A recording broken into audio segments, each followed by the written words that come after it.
El ple de juny ha començat amb un minut de silenci per les dues víctimes mortals per violència masclista.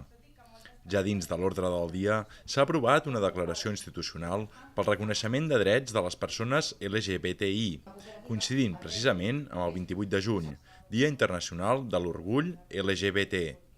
També s'han fet dues declaracions institucionals més, una per denunciar la vulneració de drets de les persones refugiades i una altra en contra de l'alliberament sota fiança dels membres de la Manada.